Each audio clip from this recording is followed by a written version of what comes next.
From the heart of America, where hard work, freedom, and faith still define who we are. From the farms to the factories, from small towns to city streets, this is the fight for the soul of our nation. We're watching Democrats attack democracy. Do not be fooled. The strength, the grit, the greatness of the American spirit, all right here. The left wanted power, not peace, but there's a resistance rising. A generation saying enough, enough. We've tried it their way, and it failed. The Steve Gruber Show with your host, Steve Gruber, starts right now. To a brand new day here on the program. Happy Thursday. We've got a lot to cover here today from the Foxhole of Freedom. I'm glad you're along for it. It's going to be an uncomfortable conversation, one we have to have. Here are three big things you need to know this hour. Number one, the Nancy Guthrie case, as I was telling you from the beginning, would likely go south of the border. It has now been confirmed that it has. FBI working with Mexican police. Number two, a terrible ski hill tragedy, Lake Tahoe, California. An avalanche killing at least 9. Several others injured, but rescued from their would-be frozen graves. Number three, some breaking news to start the show today. Former Prince Andrew arrested on suspicion of misconduct in public office. The Epstein files starting to take down big names. Big names. Former Prince Andrew in jail this morning in the UK. So it's high time to look evil in the face, to call it for what it is. Maybe I put this off for too long. And if I have, that's on me. But it's time to confront evil here and now. And I'm, of course, talking about the Epstein files. It's what everyone's talking about. 3.5 million pages released in just the last drop that prove without a shadow of a doubt that very powerful people in very powerful circles were engaged in very evil behavior. Most of which I can't even describe here. If you read the files, it's chilling. Many of the names have been redacted, many of them victims, but some of them potential co-conspirators, violent sexual predators and criminals. Then there's big players whose names are out there, like the former Prime Minister of Qatar, the Crown Prince of Saudi Arabia, and Prince Andrew, like I said, now arrested, and Bill Clinton and Sultan bin Sulayman, who sent Epstein a torture video that Epstein loved, or Leon Black. Here's a billionaire from New York City who gave over $150 million to Epstein for advice. And according to emails, this is just one of the examples I'll share. He left a 16-year-old girl bleeding, injured, without medical attention after he ripped her anally and vaginally, and then shipped her back to New York without any medical treatment. And it's far worse than that. Representative Tim Burchett of Tennessee says the unreleased stuff is even worse than you can imagine. Here he is. This stuff that is in these files makes all that pale in comparison. And if you're offered an opportunity to view the pictures or read the files, I would seriously consider not doing that. Yeah. Because it will haunt you, this stuff that's in there. And here's the problem. The Biden administration, the Obama administration, these files have been out there forever. And I've said this many times. If they had the goods on Trump, you know that the Obama administration / the Biden administration, because it never really changed hands. They would have had that stuff out there. And this stuff just goes so deep, Benny, and it is very disgusting to me. And, it's evil, it's satanic, and it's from the pits of hell, and that's where these people will end up.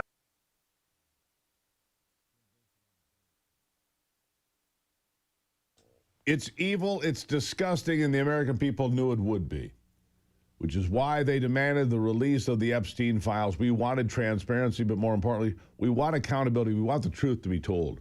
You see, transparency without accountability is meaningless. There are evil people in high places who are counting on Americans to be desensitized to this wickedness. They're counting on us to give up on accountability. That's not what's happening. I'm enraged, as is the rest of America.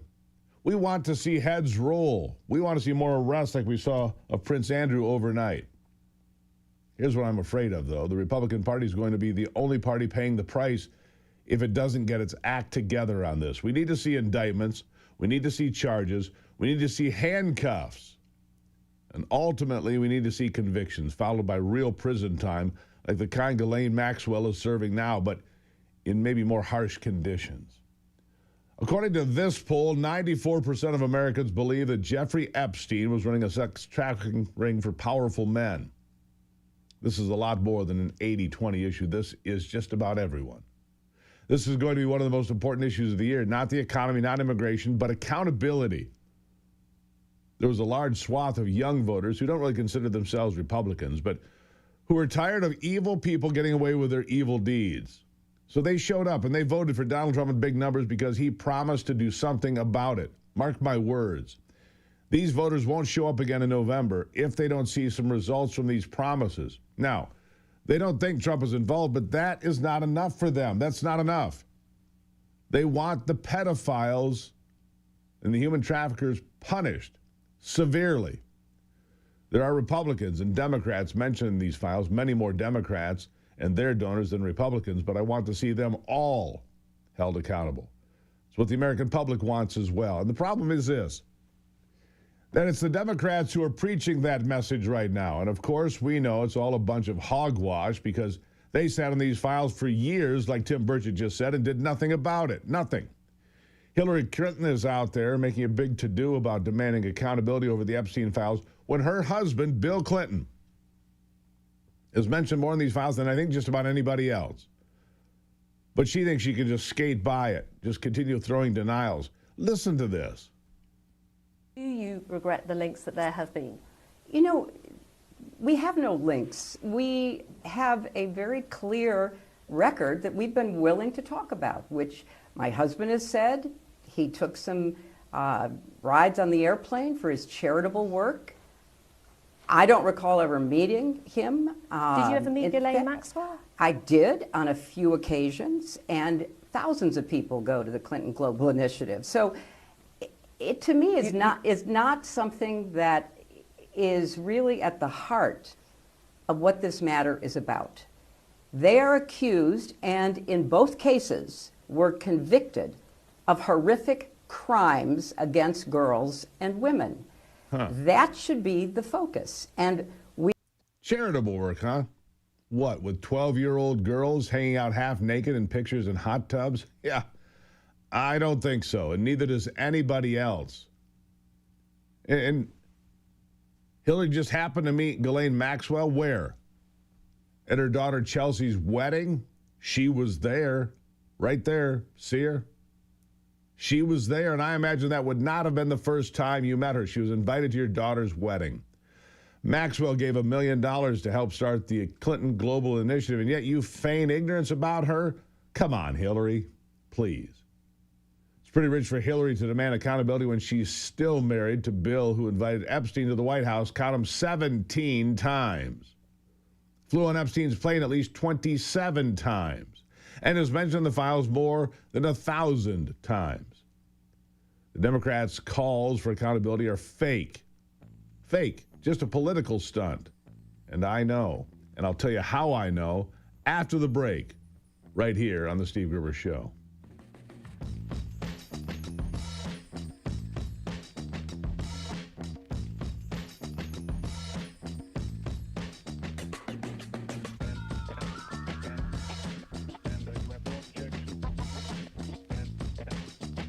New laws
All right, so here's how I know. Because Les Wexner, billionaire Les Wexner, the founder of Victoria's Secret, is being deposed for his financial contributions to Epstein. It's a doozy. Listen to this. There is no single person that was more involved in providing Jeffrey Epstein with the financial support to commit his crimes than Les Wexner. That is already, as we all know, in the public record. We've also directly heard from survivors about Mr. Wexner, about his involvement, and their concerns as to the enormous amount of money that was essentially transferred over and paid to by Mr. Epstein. Yeah. To be very clear, we know of approximately over $1 billion, it looks like. It's about $1 billion that was either transferred, provided in stocks, or given directly to Mr. Epstein by Wexner. There you go. Now, it's important to note. Now, Wexner, formerly a Republican supporter. Those are all Democrats, by the way. He was a Republican supporter until 2018, but he left the Republican Party over his disgust with Donald Trump. He's been financing Democrat candidates ever since, including far left-wingers like former Senator Sherrod Brown of Ohio. Is that why Democrats like Representative Robert Garcia there are rushing to give excuses like Wexner? Well, he didn't know where the money was going. Over $1 billion. He didn't become a billionaire by not knowing where his money goes. He knows where his money goes, and he knows for what. He should be behind bars, too, it sounds like, if he knew what that money was funding. No question. A panel of independent experts appointed by the United Nations Human Rights Council have concluded that the files, quote, suggest an existence of a global criminal enterprise that carried out acts meeting the legal threshold of crimes against humanity. Does Pizzagate come to mind? Criminals should be held accountable for these crimes against humanity, and it shouldn't be Democrats hogging all the camera time demanding that. Obama's personal White House attorney, his personal White House attorney, Catherine Rumler, has resigned from Goldman Sachs because the files just released show she was cozy with Epstein during her time in Obama's White House, calling him Uncle Jeffrey. These are the kind of people who need to see investigations launched immediately. And I understand that investigations need evidence and take time, but that's why our tax dollars go toward the institutions like the FBI and the DOJ. They need to dig into all of this. It's also not a good look when the Attorney General of the United States, Pam Bondi, erupts into hysterics when asked about this in front of Congress. Here she is. How many of Epstein's co-conspirators have you indicted? How many perpetrators are you even investigating?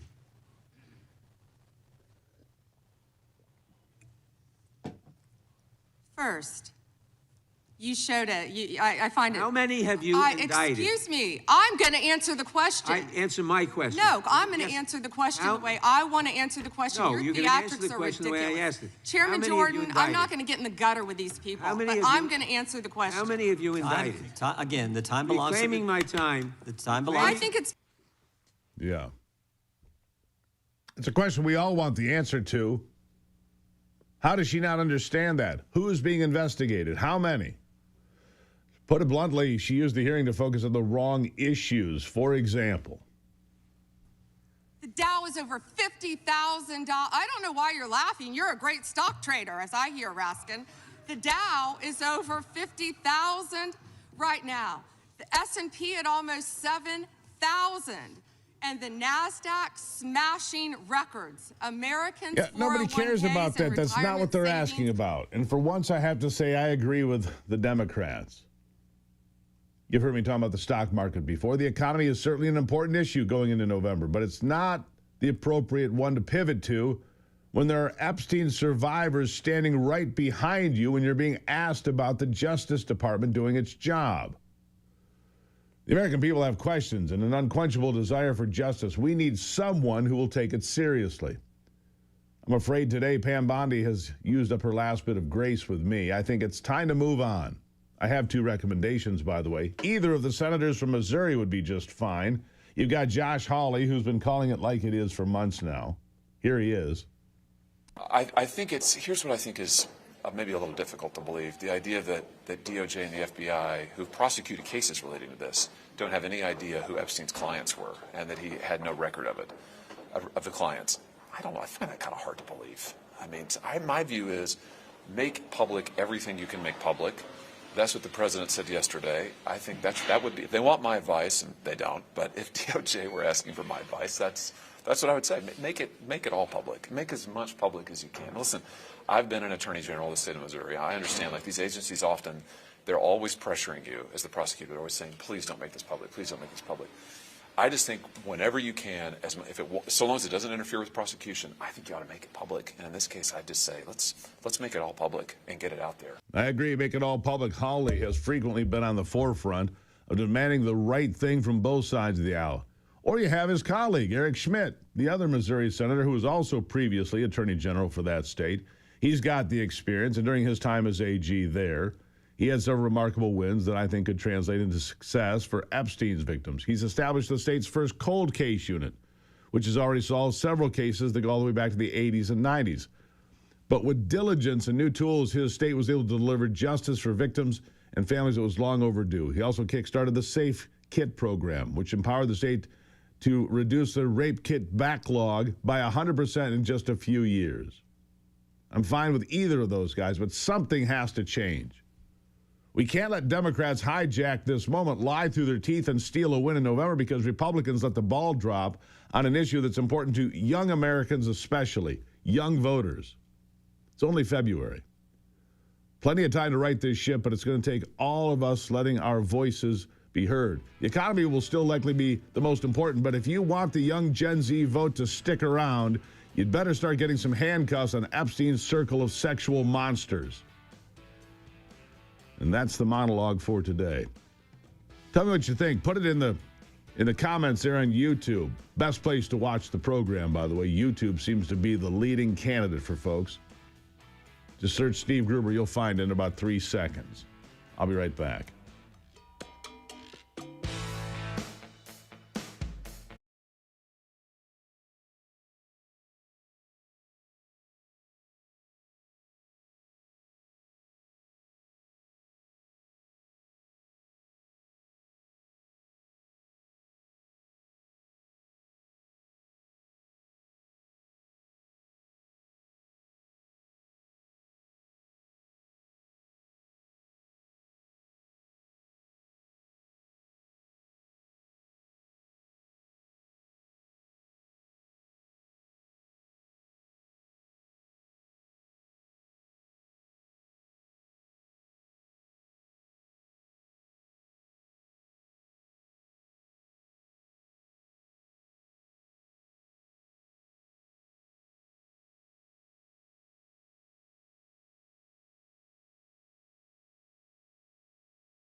All right, let's continue now. Terrible tragedy. Lake Tahoe. I think they're still missing for one of those skiers. Massive avalanche. Worst avalanche, I think, since 1980 in this country. 1981. So 8 skiers found dead, 1 missing, 6 were rescued in Lake Tahoe after this avalanche. Nevada County Sheriff Shannon Moon said during a news conference that authorities have told the families the mission is not a rescue mission, it's a recovery mission for the last missing skier. They're on their way back to camp when the avalanche actually hit. Took the search and rescue teams hours to find the first few survivors. They had built themselves a shelter of sorts to try to defend against the weather. And the weather was remarkably bad. Gale force winds, heavy snow. California not short on snow this year. The rest of the West is, but not California. And this is just a terrible tragedy. An avalanche takes out, like I said, 9. We can just assume 9 people dead out of 15 skiers. Terrible tragedy. You know, a new year doesn't need extreme diets or complicated routines. It just needs consistency. You know, don't give up on your New Year's resolution just because it's February. Longevity Wellness helps you build that habit with one clean, all-in-one nutritional shake that supports strength, focus, digestion, and immune health. This is smart nutrition you can actually stick with. Start strong today. Go to longevitywellness.co. Use the promo code Gruber for a special listener discount. This is the all-in-one deal. Whether you're working out, you're older and you want to make sure you're getting enough nutrition, you're on some sort of a diet plan, including GLP-1s, and you don't want to lose bone and muscle, this is the drink. And the product is made from real ingredients. Make America healthy again will make you proud. LongevityWellness.co. LongevityWellness.co. Hey, if you haven't caught the new podcast with Kyle Rittenhouse that launched Monday, you should go to YouTube and check it out. I encourage you to do so. You can get to YouTube right there with that QR code. Join a growing community of supporters of this program. We're going long form for forever. We're going to have this program, but a chance to have longer conversations. Kyle Rittenhouse reflecting on his time as a celebrity following that shooting in Kenosha, Wisconsin a number of years ago now. Go to YouTube and check it out. I'll be right back.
You know, we saw this remarkable achievement by the United States military here over the last couple of days, where they flew a new modular nuclear reactor from California to Utah for testing the back of a C-17.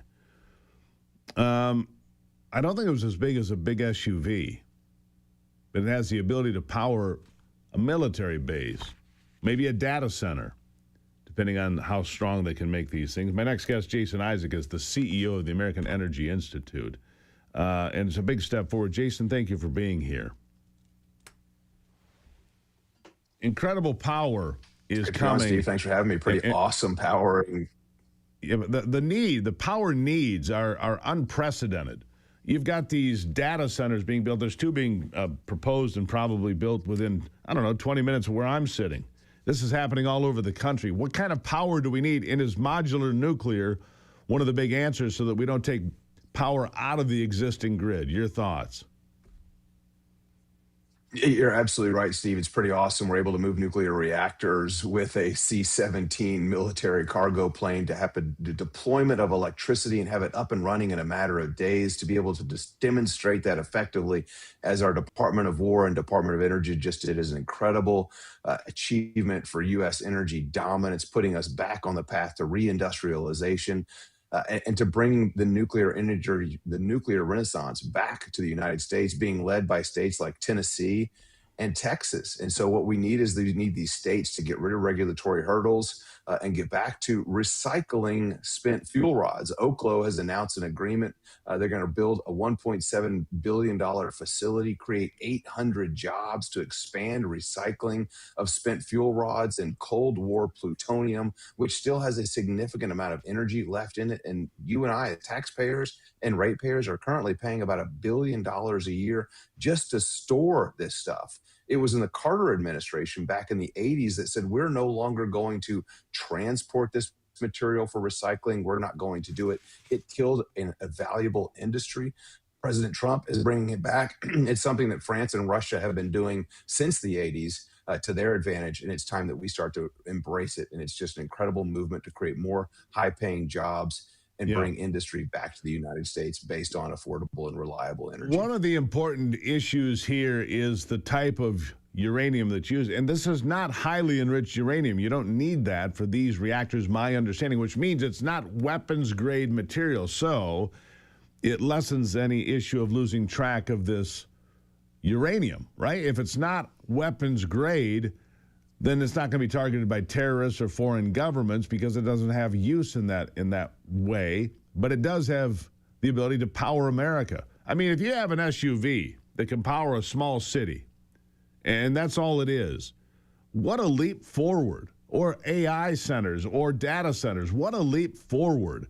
It really does put the United States on the cutting edge of what's next, doesn't it? It really does. And gone are the days of all of the above energy approach. This administration is focused on affordable and reliable. That's powered by natural gas, coal, and nuclear. Every 18 months, China is adding enough electric generation that's equal to the size of all the generation in the United States. Every 18 months, they're building an American grid in China. It's powered by coal. They're expanding their nuclear fleet. And if we're going to compete with China on industry and bring jobs back to this country, we need to do it based on nuclear, natural gas, and coal. I'm so grateful for this administration focusing on affordable and reliable and not political agendas. And the key here, Jason, that I think is interesting, whether it's a military reactor like we saw on the C-17 going to Utah for testing, or private industry, it means that this nuclear reactor, this modular nuclear reactor, these small reactors, can power a data center. And we know these data centers take tremendous amounts of energy. It powers AI, which takes tremendous amounts of energy without impacting whether or not my lights are on. And that's really key here, isn't it? It really is. It's going to do it affordably, but also being modular in effect. You've got oil field operations in remote areas in Alaska, North Dakota, and Texas that need power and need a lot of power in the early stages of production of oil and gas. But then that production quantity drops off significantly. What they need to consume after they've drilled the well, they don't need a whole lot just to pump that oil out and pump that natural gas out. So that's why small modular is great. You can move it into place, power the operations for the first several months, and then move it somewhere else. This is something that hasn't been done in the past and is greatly needed. And it's also needed for this behind the fence, behind the meter generation to power data centers free from the grid for decades to come. You know, the way you just explained that, Jason, it just sounds like a portable generator. that I have at my house in case of emergency. I have a portable generator. Okay, we take it to Alaska. We need it there for a year. Okay, we're going to get things up and running, and then they can survive on much lower power loads. And then you move it to the next spot that is needed, and the next. What's the lifespan of one of these things? I mean, if it can be moved from here to here to here, sounds like they could be used on infinitum. Yeah, you really can, and that's the great thing about nuclear is you make this initial investment, as Oklo's doing in Tennessee, as other countries like Natura in Texas building molten salt reactors. You are talking about decades of power generation, decades, not months or days or hours like a generator is going to run. This is something that's going to be able to provide power for decades to come, and that's really going to help continue this American energy dominance agenda. Where are we in having, 10 of these, 100 of these, 1,000 of these generators like I saw? I mean, I saw the pictures. One of my colleagues flew on the plane with it on that C-17. Thought it was just remarkable. How many of these do we have? Are we just in the early stages, or have we been at this for a while? We're in the very early stages. We should reach criticality, which basically and proves that it is a possibility and feasibility by July 4th. So they're going to flip the switch on criticality on three different reactors, three different companies by July 4th of this year, something that's completely feasible. And then you're probably several years away from mass producing these in anywhere from 5 to 50 gigawatt style size of electric generation. So we're still a few years away, but we've got to take that first step, and we certainly have. And where does it put us? Last question. You talk about China. We know what they've been doing for years now, building coal-fired power plants while we bulldozed ours. It was a fool's errand to begin with. But where does this put us in the race with China or Russia or anybody else for that matter? Yeah, they're focused on the much larger electric generation from nuclear, the traditional nuclear that we're used to. They're not focusing on the small modular to meet needs in certain geographic areas like we are. That's going to give us a huge leg up over these other countries. Again, bringing back manufacturing. This net zero decarbonization agenda is crushing economies around the world. It's impacted ours. We've shifted manufacturing away from the United States. We've become world leaders in clean air, producing more energy, and we're going to continue to do that. And we're going to export our clean air around the world. We're number one in the access to clean and safe drinking water. That's all powered by affordable, reliable energy, something that 7 billion people on the planet wish they could experience on a daily basis. And many Americans take it for granted here. So it's hopefully they're watching your show and learning more about this aspect and what powers our economy, but it also makes our environmental quality and leadership possible. And you can find out more at the American Energy Institute. Jason, greatly appreciate you being here. It's a great step forward. America does great things when we're allowed to. Thank you for everything. Amen. Really appreciate it. All right, there you have it. Look, this is the future. Soon we'll have one the size of a toaster running my house. Wouldn't that be great? No more bills to the electric company. I'll be right back.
All right, so my next guest is out there on the cutting edge of technology to help you be as healthy as you possibly can. And I've heard from Ivy for years about the benefits of red light therapy, and I'm like, I'm kind of, I'm always on the fence, but then I see the results. And Rob Renee is with me, the founder of Exodus Strong. Rob, good morning. So last night, I'll just tell this quick story because it was funny. But I go upstairs to the bedroom last night, and I walk around the corner, and I about jump out of my skin because Ivy's got the face mask on, and of course it's got the red light that glows through the eye holes. But man, she looks great, and she really believes in this product and uses it pretty much every night. She just caught me off guard last night. I wasn't expecting to see, the whole, face mask. Yeah, but it works. Why is red light so important, and what is the scientific impact of red light on you as a human being when you use it in different parts of your body? Yeah, it's such an incredible technology, and it's been really frustrating for me to learn because there's so much junk out there. There's so many ads out there that are selling these solutions. But the $1 million question is, and why I'm here this morning, because I want the people who are buying stuff is to essentially know that they're getting a glorified nightlight with most of the things that are out there, right? And that's to get meaningful results, you need real relief from discomfort and real cellular support. You need three things. So you need the right wavelengths, the right power density, and deep penetration. The cheap stuff just hits your skin, it bounces off, and you feel nothing. You get no results. And then you think red light therapy doesn't work, but it does work, but only if the technology is real. It's about a frequency. Look, life's a frequency. Whether you listen to this program, you look at a night light, like you said, or you have red light therapy, it's about the proper frequency to do the proper things. I mean, I figured that out along the way. Ivy's a real health guru. People who watch this program know that she is really just immersed in health products and doing the right thing. She looks great. She feels great. And red light's a big part of the deal. But it's not just her. You had some issues with your wife's hip and upper leg, and you brought red light therapy to the rescue, right? Yeah, it did. And then even I was dealing with chronic discomfort, and I spent thousands of dollars on these clinical panels, the big, $8,000 units you see at the high-end spas, and they work, but they're huge and they're expensive. The beds are $15,000 you lie in. And then I tried the cheap stuff, and they're all useless.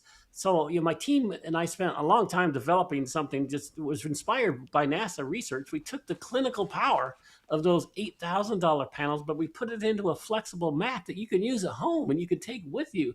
And we added something that nobody else has in the world. It's quantum energy frequencies. The light activates your mitochondria inside your cells, but your cells, that's your cell's power generator. And the frequencies, which no one else has, tell the energy where to go and what to support. So the combination is what produces the results. That's the perfect way to put it. The light charges the battery, and the frequencies give it direction. And that's why our users are reporting such good results and so much faster than all the other mats that are out there and the other panels. And the animals always know, right? Yeah. Let's be honest. Too many people work behind desks like I do.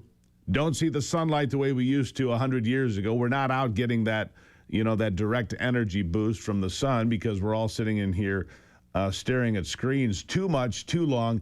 This can change this around. This can help you out. You said the dog doesn't know the difference. They don't know English except for a couple of things like, hey, food. But what do you mean by that?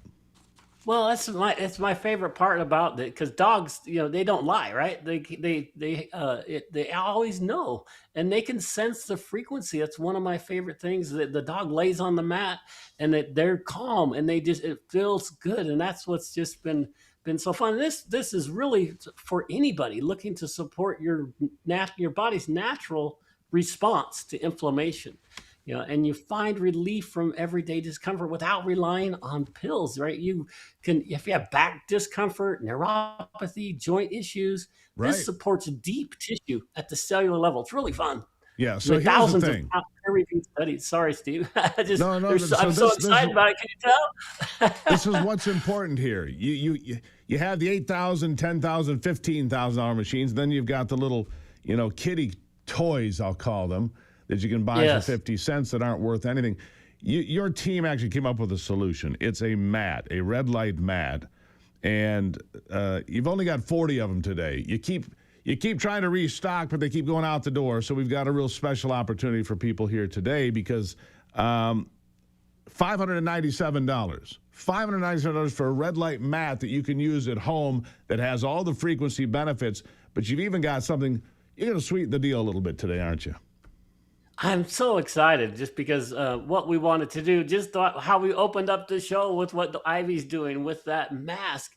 We wanted to bless the first 40 people that buy today that we have a mask, and we're going to give away the $179 value of our mask free today. But we only have 40 of them, so do it quick. But I'm so excited because it's really the first time that we've been able to do this combination. And your community's been a blessing, and we want to bless the community back. Well, I appreciate that. So you get the red light mat and the mask, same price, $597. Go to QEstrong.com/Gruber, the promo code Gruber. There's only 40 of them. Like I said, they keep trying to keep up, and they keep getting sold out. So I said, Rob, can you come back when you've got a few? He said, I got 40. Is that enough? I said, that'll do. Rob Renee, always appreciate you being here. It's a hell of a deal for people who want to feel better and heal their bodies. Rob, thank you so much. God bless you. Appreciate it. God bless you. Again, it is QEstrong.com/Gruber. You get the mask, and your wife can scare the daylights out of you like she did to me last night. You get the mat, all for $597. I mean, it's an incredible deal for your health, which we talk about here a lot. Again, QEstrong.com/Gruber. This isn't going to last very long, so if you want it, you better get on it. I'll be right back.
Couple of big things happening with the United States military and so forth. The United States stopped a near catastrophic prison break of 6,000 ISIS fighters and members in Syria. CENTCOM helicopters and diplomatic efforts moved detainees to a facility near Baghdad as the chaos in Syria threatened the idea of those doors being thrown open. Thankfully, that did not happen.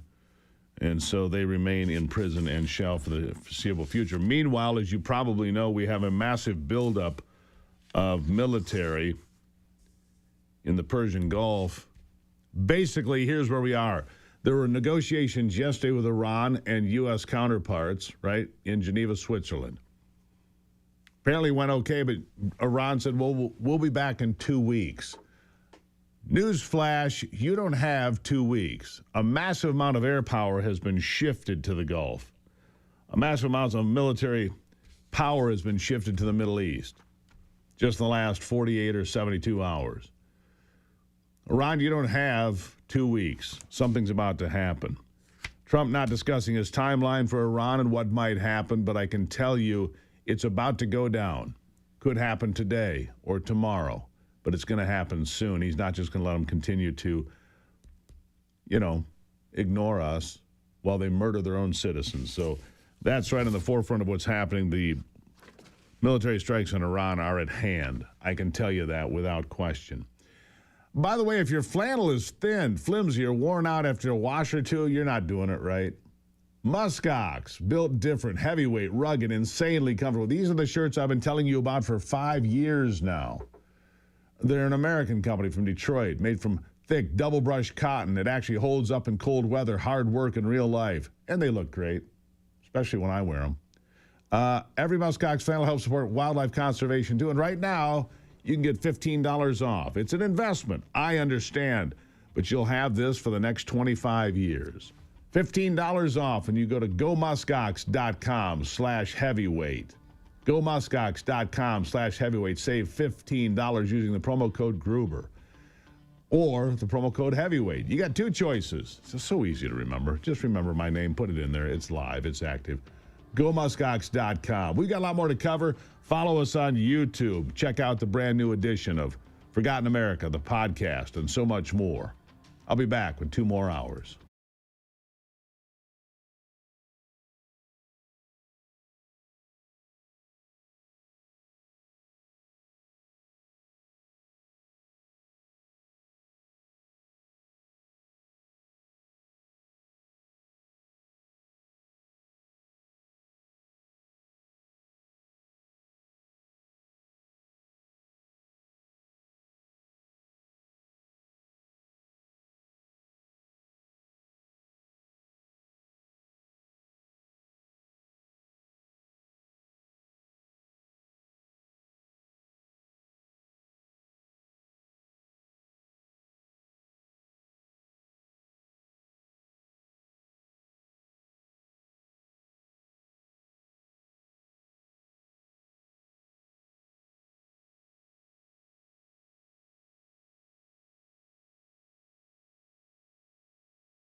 From the heart of America, where hard work, freedom, and faith still define who we are. From the farms to the factories, from small towns to city streets, this is the fight for the soul of our nation. We're watching Democrats attack democracy. Do not be fooled. The strength, the grit, the greatness of the American spirit, all right here. The left wanted power, not peace, but there's a resistance rising. A generation saying enough, enough. We've tried it their way, and it failed.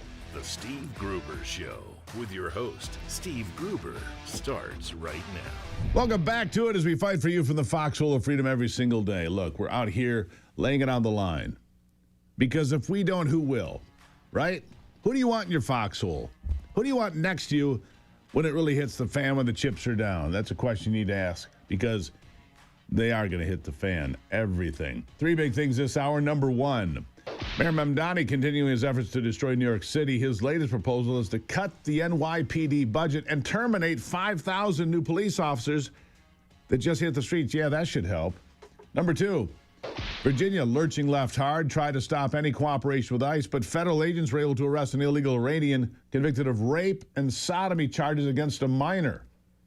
Yeah, I guess they want that person on the streets anyhow. And number three, like I was just saying before the break, the United States could hit Iran again, and it could come at any moment. I wouldn't be surprised to hear it happen this morning, right? So if it happens, we'll take you live to whatever is happening. It's what we'll do. And I'm hearing that from my sources inside the Pentagon. We're very close. The idea that Iran walked away from the table yesterday and said, we'll be back in 2 weeks. Yeah, in 2 weeks, you won't need to come back because it'll be settled. We'll see. We'll see what happened. The regime, like I said, does not have 2 weeks to decide. And if anything happens while we're on the air here, I, of course, will let you know. And you can always join me in the afternoon at 3 o'clock for America's Voice Live on Real America's Voice. Find it on all your favorite streaming platforms, plus television. It's all there. If you have a Samsung TV, it's automatically there. Samsung, and most of you do have a Samsung TV, number one selling TV in America. We're right there. Meanwhile, the corporate media is doing what it always does in February and March of election years. They're busy writing the political obituary of President Trump and the Republicans. Well, like always, they're making really big predictions, like the Republicans are going to lose 40 seats in Congress and 7 Senate seats. Well, I don't think so. I don't think so. Tough election cycle? Yes. Tough election cycle for the Republicans? Yes, could be. But let's start with some numbers. How about governors across the state? Governors across the states. How are they looking right now? And beyond the Epstein fiasco, I think the economy is going to be what makes or breaks the midterms and so forth. We'll talk about that. But the real economy was going to be the number one for voters. Wait a second. What happened to the, do we have that for the governors? Yeah, let's listen to this.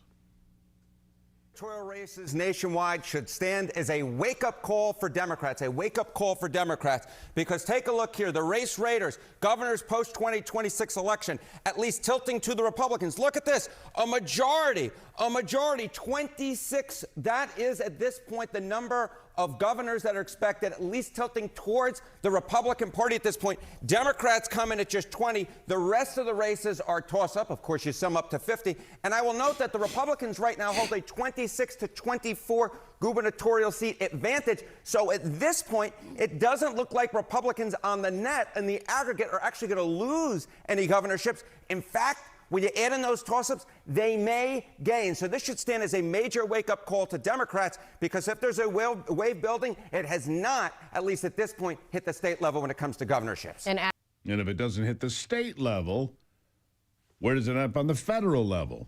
All right, so that's a pretty big statistic. Republicans controlling a majority of the states as governors could pick up a couple more. They put them at 28. Heck, if they got all 4, it'd be 30. And beyond because you look at a state like Minnesota, are they going to elect another Democrat to squander billions of dollars? Think about that. Beyond the Epstein fiasco, I still think it's going to be the economy. That's what's going to make or break the midterms for Trump and company. I do believe that. Can you make the real economy, and that means paychecks, bills, surviving week to week, The real economy, not the 50,000 on the Dow. Yeah, that's good for people, some people, but not everybody. The real economy is going to be number one in 26. What do people think about it? Here it is. The numbers are on our side, and ultimately the people are starting to feel that. Right now, there's a headline this morning about how tax returns are up on average. The IRS was just putting out the numbers, and it's still early. People are getting bigger tax returns. People are starting to feel this economy turning around, and you're starting to see that in the polling numbers. But the midterm elections is really going to be about a choice. It's going to be about a choice to go backwards to the days that Democrats were in control, which was 4-decade high inflation, almost 8% interest rates to get a mortgage, almost $5 average gallon of gas, and 2 million jobs that were apparently faked. We've seen the jobs numbers revised down by 2 million. You know, the original jobs numbers that came out under Biden said there was 2 million more than there actually were. Or to continue what we've been doing, which is putting money back in the pockets of the American people through tax cuts, through economic growth, through increasing wages that are finally outpacing inflation again for the first time in 5 years. That's really what the voters are going to be confronted with, a choice to go backwards to the economic pain they were feeling, or to go forwards for things to continue to get better and ultimately be better off than they were ever before. Yeah, there you have it. Are we going forward economically? Economically. Well, and here's one of the things that comes up continuously, time and again. The Green New Deal. The Green New Deal. Forcing us to use windmills and solar panels in places that they don't work, in places where they are terrible, frankly. Well, in Virginia, where they've proposed 50 new taxes, well, the Green New Deal, there is no deal at all for those paying the bills every month, those struggling to survive. Affordability in Virginia? Yeah, good luck with that. Listen to this.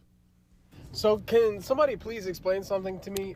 What the f is going on with energy in Virginia? Because something to me is just not making sense. Every single electric bill I'm getting is looking like this. This is how all my electric bills are looking.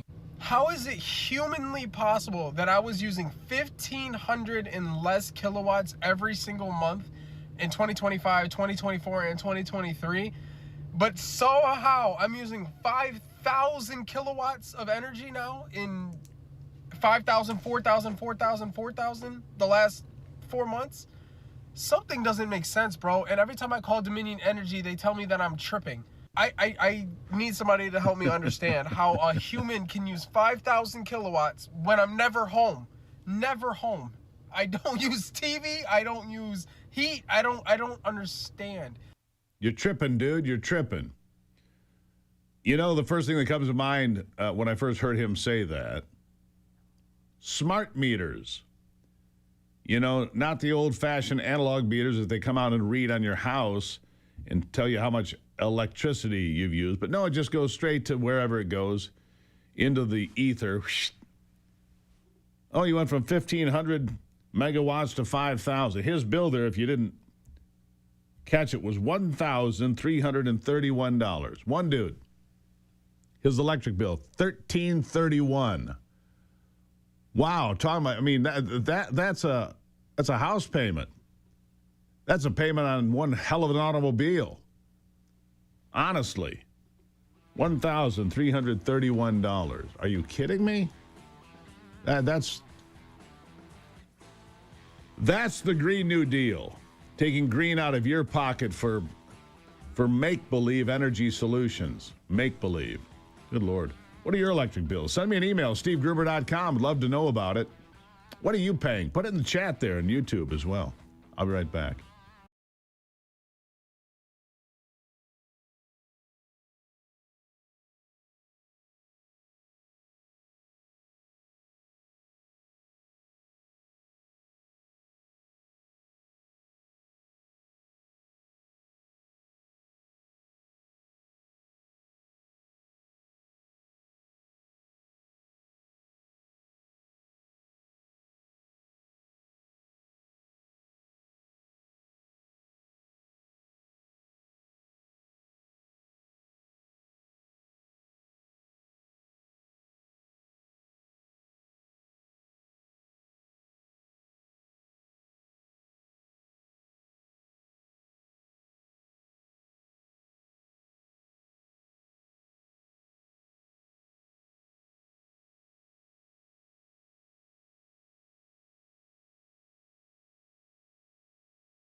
All right, let's jump back into it now. Glad you're here. By the way, you can follow us on YouTube. It's a great place to do that. Get in the chat. Enjoy conversations with people you may agree with, you may not, but it's always a lively conversation. Joining me now, Christina Buttons, investigative reporter at the Manhattan Institute. And the reason we're digging deeper is Minneapolis's Ice Watch network. This is the group that was going around hassling federal agents, running their license plates, telling people that there's a car in your neighborhood with a license plate that's probably ICE, so on and so forth. This was very well organized, very well funded as well. Christina, welcome to the program. Hi, thanks so much for having me. Glad to have you here. All right, so one of the city's protest organizations stoked a raging fire. That's what they did. Look, they would send Rent-A-Riot, for lack of a better term, Rent-A-Riot to the streets to surround these federal agents. And we just saw this in Virginia. They took a convicted sodomist, rapist of children off the streets after Virginia released him back onto the streets, and they caught him. These sanctuary policies are, to me, the definition of insanity. And then when you couple that with what was going on in Minnesota, only did we see it to this scale in Minnesota, this Ice Watch deal was creating chaos and havoc, and yes, violence, wasn't it? Yes, that's what I found. I infiltrated Minneapolis's Ice Watch network. I spent several weeks monitoring their activity, watching their trainings, and I found that it is a much more organized and well-funded effort than it likes to present to the public. It presents itself to the public as this sort of decentralized community uprising, but I found that it was actually implemented there by this progressive national organizing hub that's funded by the Arabella Advisors Hopewell Fund. And what they did is they connected with local community activists in Minneapolis and basically installed this Ice Watch model that was sort of pioneered in 2017 in Chicago. And their stated purpose is to interfere with ICE operations. They've been working to sort of implement this model across the U.S. Yeah. So this was, when you watch the corporate news media, you would get the impression this is just organic, just neighbors trying to help neighbors and people organically coming together. It was not that at all. They're all on rapid response. They're like first responders to come throw gas on the fire, aren't they? Yeah, that's what's going on. And I it was the day after that Renee Good passed away that I located this organization that she was working with and watched their trainings. And I was really shocked by what I found them instructing them to do. Like what? They delegitimized law enforcement. They taught them non-compliance with ICE. They said that they didn't have to follow their instructions. They're just pushing them into these really volatile encounters and trying to downplay the legal and physical risks involved. Yeah. So there they are, well organized, well funded. Where does the money come from besides the one organization? Is it coming from inside the United States, outside the United States, both? Well, it's really hard to track. I mean, they states at the core, the sort of national organizing hub that's been implementing the Ice Watch model. They're sort of involved with this progressive dark money funding network, the Arabella Advisors, and it's not easy to see who is actually funding them, which is why some people refer to this to Arabella Advisors as dark money. Dark money. Is there anything, well, you've seen the training manuals and the videos and so forth. Are they committing crimes? Is there illegality here? Can people be held accountable? Can people go to jail for what they've done here? This is the year of accountability. That's what voters are saying. Transparency's fine, but it's not nearly good enough for people that are going to go vote in November of 26 or not vote. They want people in handcuffs if they're committing crimes, whether it's Epstein or the riots in Minneapolis or anything else. Are there crimes being committed? I definitely saw a lot of that going on in these signal networks. I mean, they're been used to organize protests where violence is the goal, and they've taken responsibility for physical altercations that have occurred. They're hiding illegal immigrants and, planning sabotage tips, sharing tips about, how they can interfere with ICE and harass them and demoralize them. So yes, I would say there's quite a lot of illegal activity going on, and I hope that ICE and law enforcement are monitoring these chats and are able to identify The strange thing the is chaos agents. the blowback on the Trump administration for all of this. It was a set play.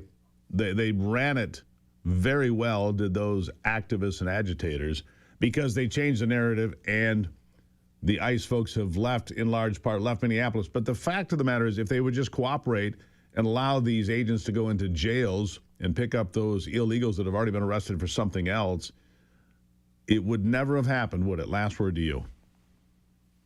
Yeah, I think that what they're doing is extremely dangerous. During this investigation, I did identify an account belonging to Renee Good. Like, this was the organization that she was working with. And when you look at what happened to her, you can see it aligns with what the Ice Watch trainers told her to do. She wasn't complying while she was in her car. She didn't take them seriously. She clearly didn't understand the risks involved in what she was doing. And unfortunately, her life is now over. Yeah. All right. Thank you for the insight. It's no surprise, but it's shocking nonetheless, Christina. Thank you for being here. Yeah, thanks so much for having me. Yeah, none of this was organic. None of it. You know that. It was planned out. People were educated on how to behave and how not to behave. Their bills were paid. They were funded to do it. To undermine law and order in America. Question is, who can we hold accountable? Accountability, number one word, 2026. I'll be right back.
All right, a lot going on to keep an eye on. The case I was talking about here with the illegal alien in Virginia, right? An Iranian national, an illegal alien in Virginia,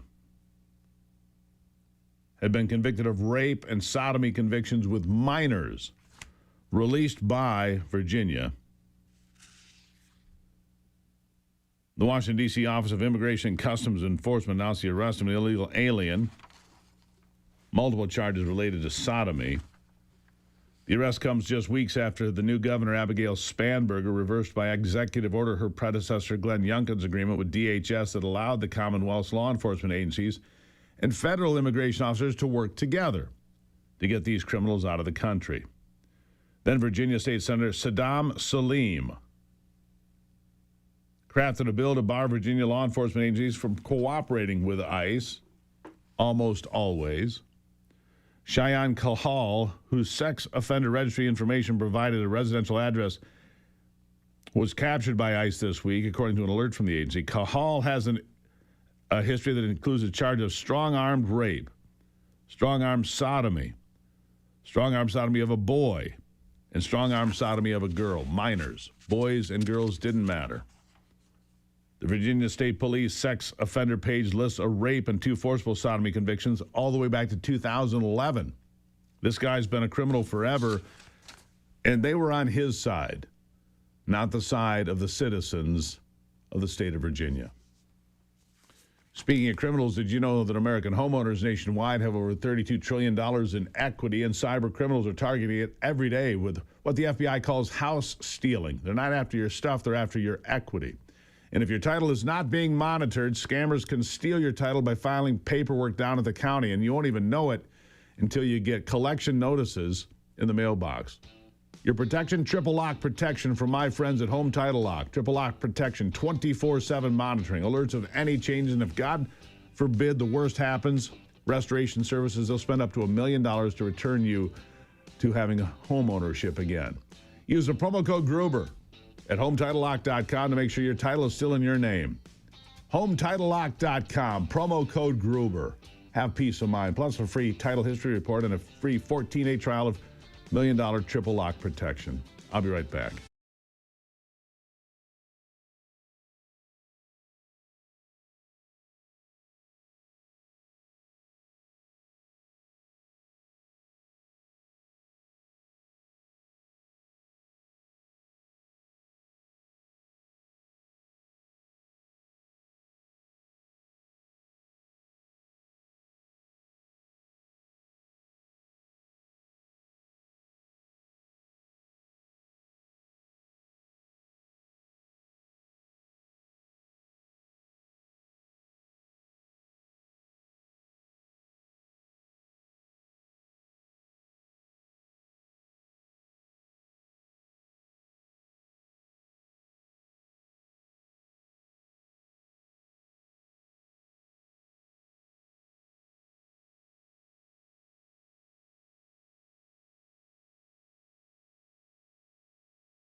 All right, so I told you there were 5 keys to winning the midterms for the Republicans, for Donald Trump to hang on to the Congress, the House, and the Senate come November of 26.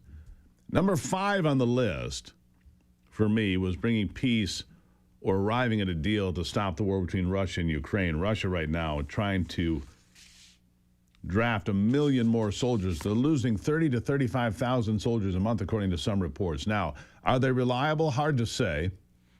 But it has been a brutal 4-year war. It's been a meat grinder. The line doesn't move much, but people die every day. David Buzzard is joining me. He's an Army veteran, a 2-time Purple Heart recipient in combat.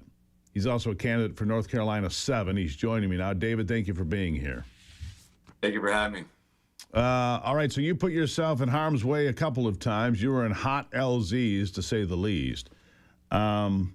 As you watch this, and I say that because you obviously have experience in combat, and you've seen war up close.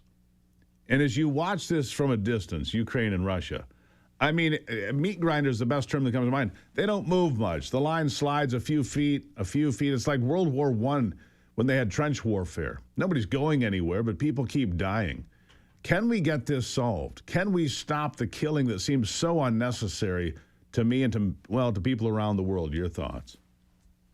Absolutely. Look, I hope that we can. When you look at the patterns and you look at the levels of escalation, even through discussions of trying to tamp down these temperatures, it doesn't seem to be going anywhere. I'm nervous about there's people behind the scenes calling the shots, because if you ask me, it doesn't make sense for a Western Christian nation to fight another major Western Christian nation, both nuclear armed. You've got a bear-dragon alliance possibility, and that's something that we should be preventing at all costs. I think better relations with Russia after the fall of the Soviet Union would have prevented all of this. When you look at the situation in Eastern Europe, the UN, NATO, Russia, it just seems like it's inevitable that there's going to be a conflict there unless we take a step back and really take a look at these institutions and what they're created for, and how to actually achieve the goals of them, which is to avoid war with Russia. And so when you look at the situation in Ukraine escalating, the levels of beefing up of the sides, it doesn't look like we're reaching an end point at any point soon. Yeah. To me, look, I don't trust Putin. A lot of reports that his health is not great. Desperate, dying dictators are pretty dangerous. I also just saw one of the major high-up members of the Zelensky administration trying to flee the country to protect millions of dollars get arrested because there's a massive, embezzlement fraud investigation going on into the government of Ukraine. Both of these sides are a disaster, but can we get to the point where we just see Russia wants Ukrainian territory they've never taken. They want it ceded to them. That's not going to happen. But I also don't believe that Ukraine's going to be able to hang on to the Donbass and other regions that have been lost in this war. People are going to lose things in this war. They're not going to get everything they want. But how long can this continue? Nobody's going anywhere. Can Donald Trump, can his administration, can Steve Witkoff, can these negotiators find a solution? Well, like you said, that's what it needs to happen, is everyone is going to lose something. If you ask me, as someone who nearly died in the desert, I'm tired of fighting wars that have nothing to do with the American homeland. If I'm being honest with you, I'm tired of seeing men die in the deserts instead of defending the borders. We fight all these wars, these expensive wars, which have put us in a situation of debt where we're reaching a point where we won't even be able to pay the interest rate. That's a bigger security threat than Russia is to me. Again, I don't think Russia is some good person, some great country, but the threat of nuclear war needs to, allow for flexibility and grace in terms of doing these discussions. Again, a bear-dragon alliance, I think, is America's worst strategic. If they're allowed to put that type of partnership together, it'll be very tough for us in the global order going forward. So we need to be doing everything we can to wedge that relationship apart. Yeah. Again, Russia being Western and Christian, we should have better relations with this nation. We should move towards better relations with this nation in order to have it's interesting, David. Peace. I have said for decades, Russia is a more natural ally with the United States, despite their government structure, than they'll ever be with China. China's using them for its own gain. America and Russia are on the same side of World War II because we're more closely aligned. I agree with that. But as long as you have a dictator in charge in Russia who is unpredictable and not trustworthy, I don't know where we go. Let me ask you about a couple of other things because of your background. We saw what the president did and the United States military did in Venezuela. Took Maduro out. And I've talked to people from Colombia and Mexico and elsewhere said, I wish he would do that for our country. People that live here now saying, I wish he would do that for our country. Venezuela is moving forward. Darcy Rodriguez is playing ball. She's doing everything that the president is asking so that she can remain as the acting president in Venezuela. I hope she continues to do that. American money's going back in. Cuba is about to fall. It's days or weeks away from falling because they have no electricity, no oil, no food, no hope. And then I want to go to Greenland here. What are your thoughts on Greenland? I believe that we need more operational control in Greenland to protect ourselves against Russia and against China. Your thoughts? Well, you mentioned a whole lot of pieces on the board, but that's what's great about Trump is he's unpredictable. He's a sledgehammer in the best of ways. He overshoots. With Greenland, with the situation with Greenland, you say we're going to go in and we're just going to take it. And then they start to work with us, right? And so it's the classic art of the deal taking place. The Greenland, putting our missile systems in north of Greenland, I think it's imperative if we're going to create this golden dome and really be able to defeat this nuclear threat that we see globally. However, that would be mitigated if we had better relations with Russia. Again, that doesn't mean that they have to be best friends. That doesn't mean we have to be best friends with Putin.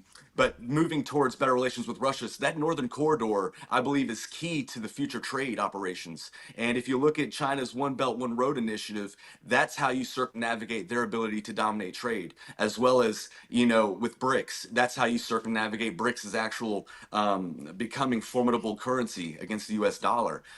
So I think Northern Greenland is absolutely imperative to our national security. I would love to work towards, peaceful relations and able to, utilize that land for those missile systems for our stability. The whole Western Hemisphere depends on that. And so I'm a big Monroe Doctrine guy. I like focusing on our Western Hemisphere. I believe that that's where all our issues actually, not all our issues, but a lot of our national issues stem from. And so focusing on that, I think is what Trump should be focused on. David Buzzard, a two-time Purple Heart recipient running for Congress in North Carolina. When you come back next time, we'll talk about the economy and the things that could really swing this election and, believe it or not, the Epstein files, which are driving young voters away at the moment unless people end up in handcuffs. But that'll be a discussion for next time. Real quickly, how do people find you? Yes, sir. Please take a look at my website. It's nc4buzzard.org. That's buzzard like the bird. Take a look at it. You can find all my social medias there. You can reach out to me through the website. But this is an important election. Like you say, there needs to be folks up there with a backbone, and that's what I want to bring to D.C. David Buzzard, pleasure meeting you, sir. Thank you. Yes, sir. You have a good rest of your day. Really appreciate it. Now, there's a guy who knows what he's talking about. He's been there, almost died in the desert. He's willing to put himself back in harm's way to protect this country. I'll take a break and be right back.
All right, so Donald Trump got together yesterday at the White House to mark Black History Month, flooded the place with Black Americans talking about what's happening in this country. And he had a few different people come to the microphone. And if you missed this, this is the best thing I have heard in a while. You know, Donald Trump got more Black votes from Black Americans in 2024, I believe, than any Republican in my lifetime. Pretty sure that's true. More votes from African Americans than any Republican in my lifetime. Not sure how Eisenhower did back in the 50s, but he moved the needle because these folks are sick and tired of the same old song and dance from the Democrats that get them nothing. They have crime-infested cities where you have a higher population of Black Americans than others, and they're tired of it. And here's a woman who lost somebody important to herself. And he asked her up to the microphone. Best thing you're going to hear today. Listen. Come on in. Thank you. Yes, you can. Thank you. That's so nice. I like her. Please. I like him too. One thing I like about him, he keeps it real just like Grandma. I appreciate that because I can trust him because he tells exactly how he feels and what he thinks. Thank God for this president. I am filled, my cup runneth over. Because he allowed his constituents, his people to come to my house to interview me, to talk about the murder of my grandson. It seemed like nobody cared. I'm an advocate for murder. I marched. I rallied. I pulled out other families in the District of Columbia that had murders and did not have answers. Ooh. We marched and we rallied, and nobody heard me, Democrats. Get mad at me. Until this Republican sent his constituents, his people out there to interview me in my home. Have you ever heard of a thing? Then they invited me twice before Congress to testify for the beautiful bill that's going to change crime in the district. If you kill somebody, okay, you take a life, you do life. Just that simple. If you do a harsh crime, you do harsh time. Just that simple. And then we need National Guard, and which we did years ago. He brought it on. I love him. I don't want to hear nothing you got to say about that racist stuff. And don't be looking at me on the news hating on me because I'm standing up for somebody that deserves to be standing up for. Get off the man's back. Let him do his job. He's doing the right thing. Back up off of him. And Grandma said it.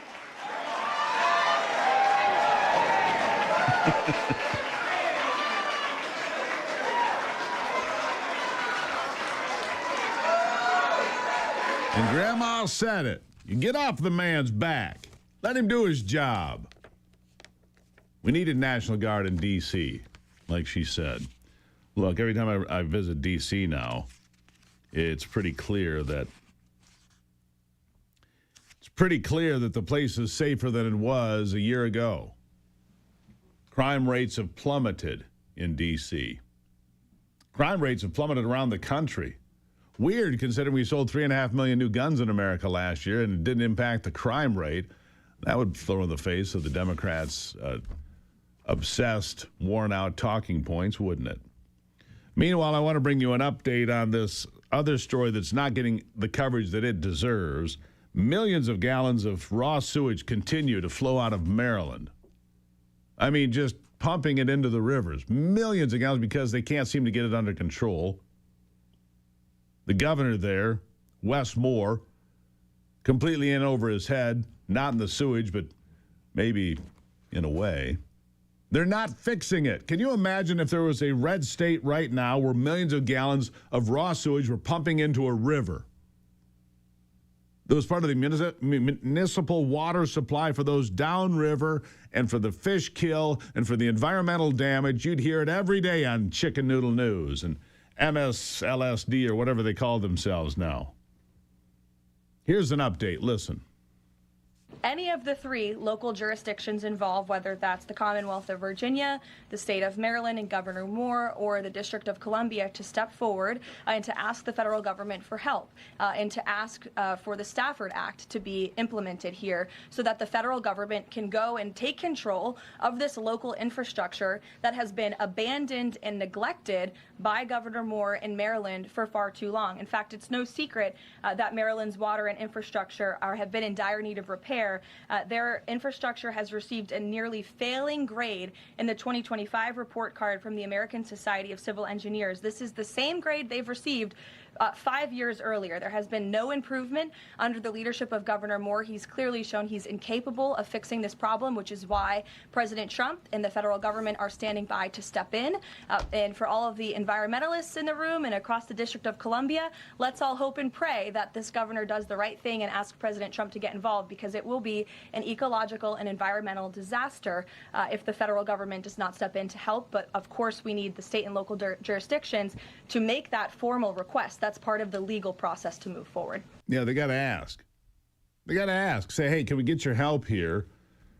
They haven't, while this incredible environmental disaster continues today. It's unbelievable. Closed circuit for those living in southern Michigan. I've had some work done recently by Doty Mechanical. I had a house fire. Many of you know that from listening to the program. In a rental house, had electrical fire. Burned all the walls inside, had to be torn down to the studs and rebuilt. Well, Doty Service came in and did it for me. Man, new HVAC, new plumbing, incredible people. So a new name, same great service, Doty Service Network. I just got to say thank you to them. They do plumbing, they do HVAC, heating and cooling, electrical, they do it all. Call Doty Service Network today for a visit you can trust. Give them a call, 517-327-7777 or DotyMechanical.com. If you're in southern Michigan, you want it done right, DotyMechanical.com. I trust them, you should.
All right, time to check in with my good friend Brock Palmbush and sports. With a look at sports, I'm Brock Palmbush. Quinn Hughes scored at 3:27 of overtime, and that gave the United States a thrilling 2-1 victory over Sweden yesterday in the Olympic men's hockey quarterfinals. The Americans will play Slovakia in the semifinals tomorrow. Slovakia beat Germany yesterday in the quarters. Other Olympic quarterfinal winners were Finland and Canada. Both of those teams won in overtime as well. Also at the Olympics, American Michaela Schifrin easily won gold in the women's slalom skiing competition. In men's college basketball last night, number 4 Arizona, number 8 Kansas, and number 10 Illinois all won. And in the game of the night, 25th ranked Alabama outlasted 20th ranked Arkansas 117-115 in double overtime. In women's basketball, number 1 Connecticut and number 12 TCU both won, but 10th ranked Ohio State and 15th ranked Baylor were upset. That's a look at sports. Back to you, Steve. All right, Michaela Schifrin, greatest, most accomplished in the history of her sport, right? The slalom, right? Certainly among American skiers, no doubt. Yeah, so here's my problem, is I'm tired of this. Why do they keep asking Americans, well, what about the politics of America? And she says, she quoted Nelson Mandela or something about, some damn thing. First of all, are other countries, like our athletes from China, asked, well, how does it feel to live under the boot of Chinese communists? Do they ask others, how does it feel to be in a country where they're doing X, Y, and Z? I mean, I'm tired of the journalists, Brock. It's crap. Well, I'm not surprised that it's happening at the Olympics. That journalists and reporters are asking questions to the American athletes like that. It doesn't surprise me. Well, it's not just American journalists; True. It's other journalists. No, that's true. And can't worldwide journalists I'm talking about. Yeah, can't we just have a really cool ski race? Because she rocked it, right? I watched her first run. I didn't see her second run, but she obviously won easily. Yeah. It was almost like going through the motions for her because she had such a huge lead. Right. Can't we just have something we can enjoy without it being, oh, what about Trump? Oh, shut up. There, got it off my chest, Brock. Thank you for being my counselor this morning. I appreciate it. I see you're undecided. Well, I should know you're undecided about this. Wink, wink, nudge, nudge. All right. Hour number 3, straight ahead. Don't go anywhere.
From the heart of America, where hard work, freedom, and faith still define who we are.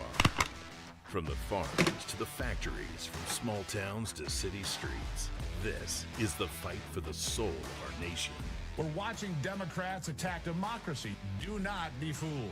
The strength, the grit, the greatness of the American spirit, all right here.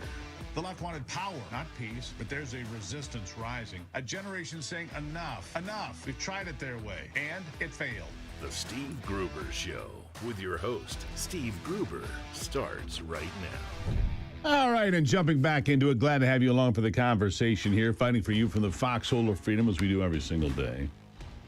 Trying to save this nation before it's too late. And I'm not one to give up. I hope you're not either. Three big things to know this hour. Number one, housing prices. Still too expensive and out of reach for young people. It's one of the things that's driving them away from the two political parties. Number two, Senator Alyssa Slotkin turned Punchki Day into a lecture on immigration. She doesn't seem to get the disconnect. And number three, a conversation again in Lansing while we're talking about elections. The primaries in Michigan are always held in August, just 3 months before the general election. And the complaint being that you don't have time if you're the challenger. You don't have time to ramp up against an incumbent who probably had no primary challenge at all. You look back to the last election for Governor Whitmer, for example. No primary challenger. Tudor Dixon didn't get the nomination until August, had 3 months to run a campaign. I'm not sure it would have made any difference. Look, I don't. But for some folks, the primaries are next month, March in some states. April, May, not August. So the conversation is being held again. Lawmakers debating whether the state's longstanding August primary, typically held 3 months before the general election, should get moved to at least May. I think that makes sense. It makes sense. Now, for those that are in the media that are collecting paychecks because people are spending money on political advertising, they won't like it so much, right? I don't make any money off from political advertising, but for those that do, I mean, I talk to some of the TV stations here, man, they're licking their chops. $1 billion to be spent in Michigan this year on the campaigns for governor, Senate seats, congressional districts, ballot initiatives, all of it. $1 billion is the estimate. Might even be more than that if you have a close race for governor, a three-way race for governor that's close. You're going to have three different people piling money into that race. Of course, the Senate seat's going to be close no matter what happens. Mike Rogers only lost in 24 by 0.3%, 19,000 votes. If it's close, the Republicans are going to spend money there, as will the Democrats, of course. Supporters say the current August primary compresses campaigns, election officials, and voters into a narrow window, forcing audits, recounts, ballot corrections to move at breakneck speed. All true. This is a really well-done article at MichiganNewsSource.com.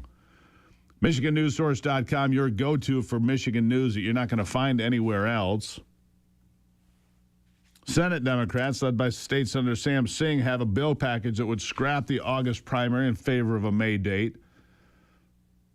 Some races even flirting with a February slot. I think that's pretty early.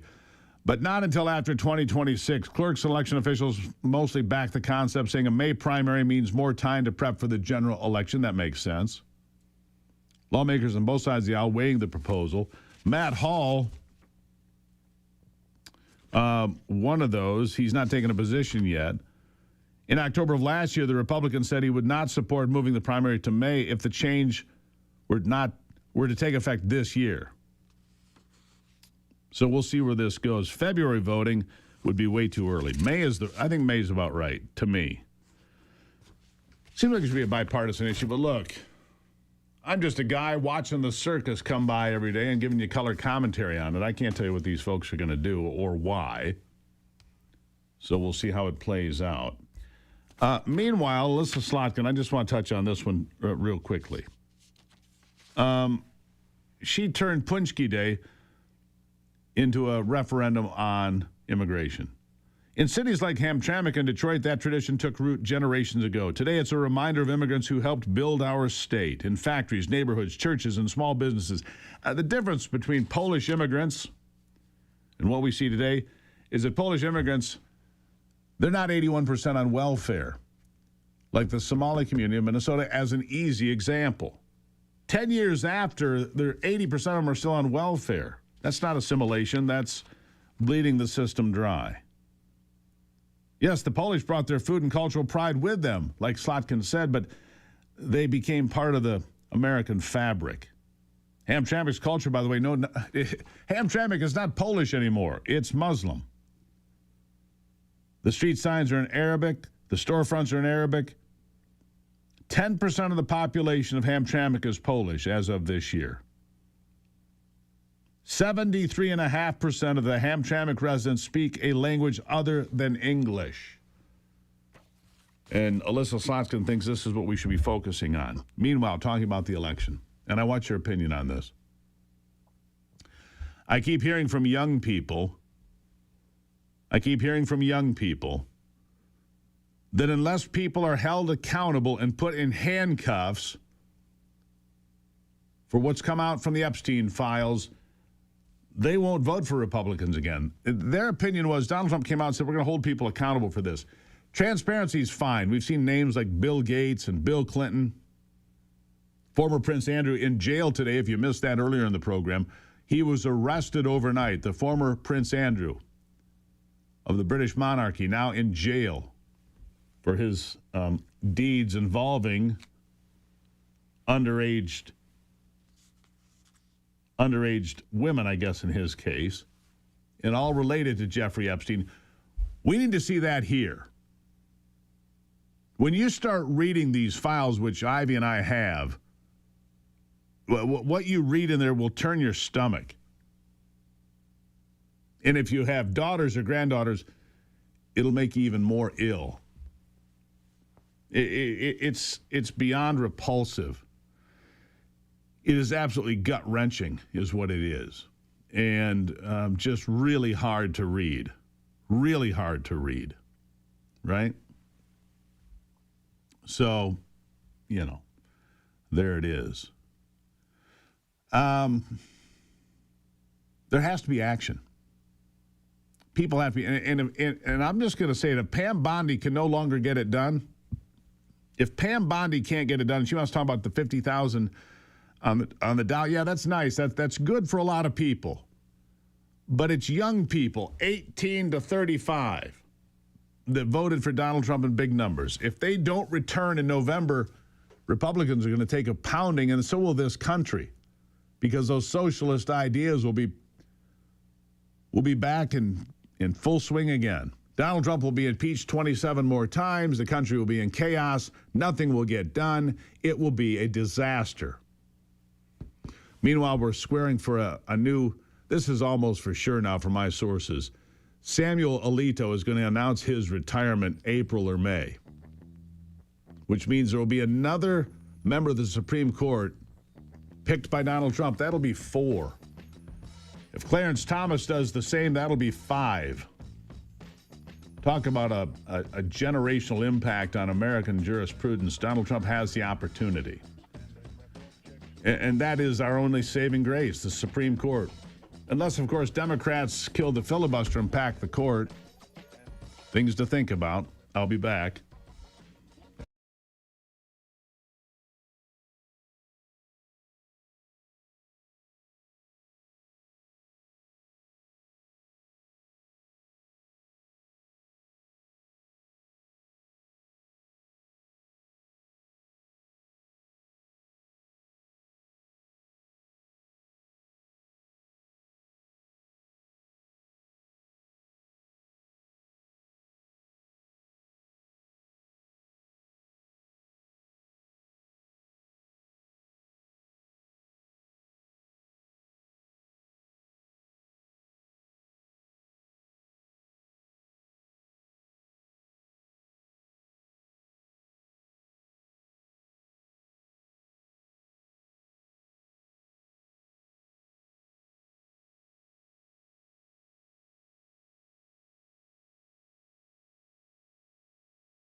Affordability is the catchphrase that Democrats put out there, and well, whether it's a made-up term, as Donald Trump says, or not, the truth is economics. And I'm talking about the economics of sitting around the table, talking to your wife and saying, okay, can we afford to do this? What can we do about that? That sort of thing, right? And one of the things that comes up over and over again is healthcare, obviously. The cost of healthcare insurance. American healthcare is the best in the world. The question is, can you have access? And if you do have access, can you do it without breaking the bank? I mean, that's really the question. Jim Lee is joining me now to discuss this. Jim, thank you for being here. Yeah, good morning, Steve. Thank you for having me on. I mean, healthcare, I believe, if I'm not mistaken, is still the #1 cause of bankruptcy in this country. Yeah, that's what the research shows. Yeah, absolutely. Right, and you're the vice president, senior vice president, data policy and analytics at the Michigan Health and Hospital Association. So you understand what we're up against. Look, small hospitals in America are on the ropes financially every single day. Any given day in America, there are 500 hospitals that could go bankrupt in the next month, and nobody would be surprised. They keep hanging on. Donald Trump put some money into it. Maybe it'll help prop them up for a while, but prop them up is all it is. Meanwhile, drug companies continue to, jack up their prices and exacerbate healthcare costs when other countries don't pay those sorts of prices when they go to the pharmacy, right? Yeah, I mean, absolutely. these are all complicating factors, aren't they? Yeah, absolutely. And we wanted to highlight a new study that was just released this month that continues to show how these drug companies are raising prices even when everyone is focused on affordability in healthcare. And, the Trump administration has been focused like a laser on the cost of drugs and the increasing price of these medications that people really can't afford. And in fact, the study shows that there's over 350 drugs that saw some form of price increase. And the price of some drugs increased over 300%. Think about that, over 300%. And many of these drugs are commonly used medications like vaccines. One of them I just saw a post on social media, and maybe it was real, maybe it wasn't, but it caught my attention just yesterday. Somebody was taking GLP-1, and they're paying about $1,500 a month for their GLP-1. And under the new Trump RX program, they'll pay $199. I mean, are these things possible? Are these things real? Yeah, and I think that's a great thing. But one of the things you have to understand is that price negotiation is for out-of-pocket expenditures, not through insurance companies.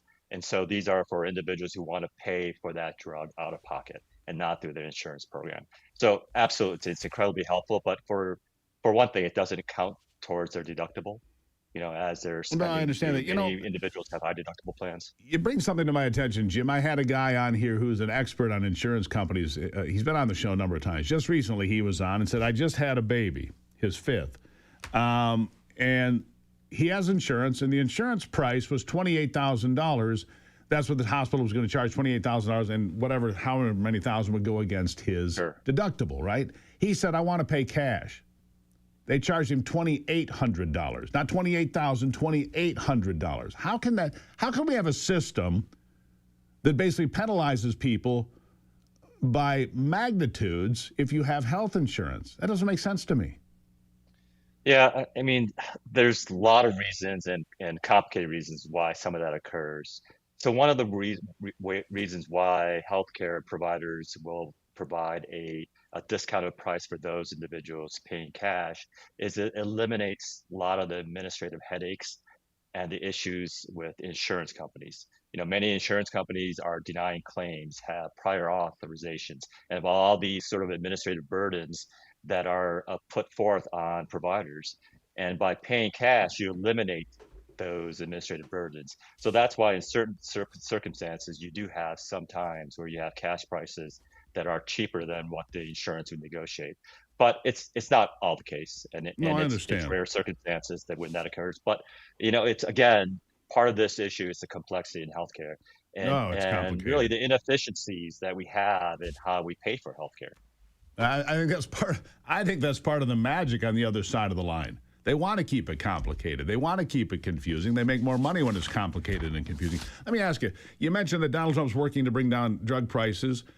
It's a start, a lot more work to do. What about this, that thing that he keeps saying about let's stop paying the insurance companies directly, because under Obamacare, you go back to 2024, there are about 7 million people on the program. Half never filed a claim, and yet the insurance companies still got all of that taxpayer money.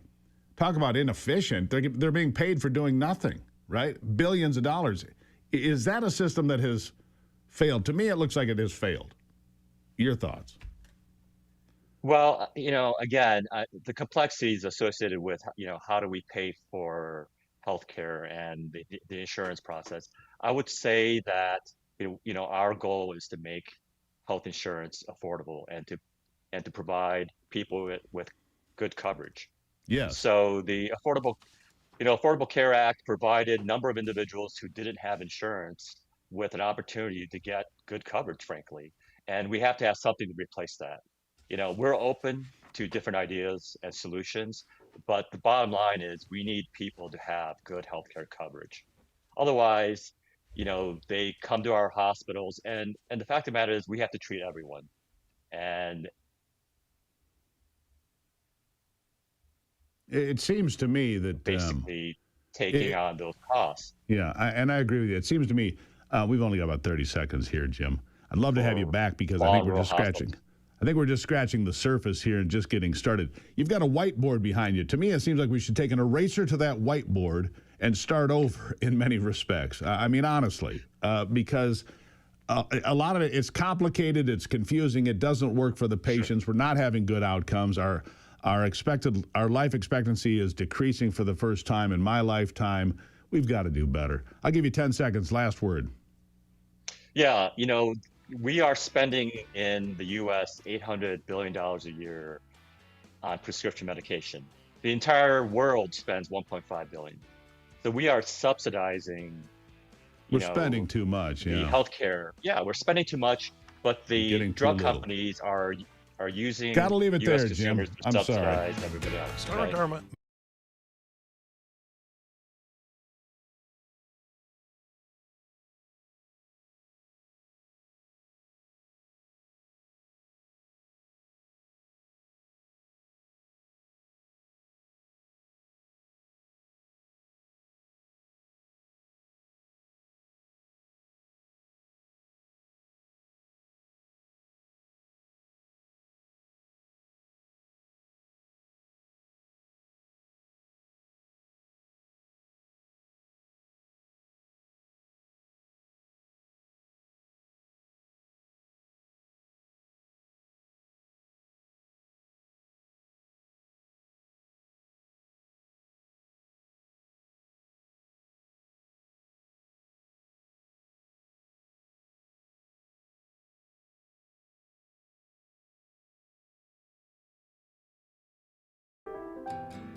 All right. So you heard this recently. Nobody seemed to really care. I don't really care. But Barack Obama, when asked about aliens, says, yes, they're real. I've never seen one. Apparently, he doesn't have a mirror or hasn't seen his wife recently. Kidding. Just kidding. Everybody relax. Or am I? But apparently, according to Lara Trump, the president's daughter-in-law, he has a detailed speech that's already been written about extraterrestrial life and spaceships.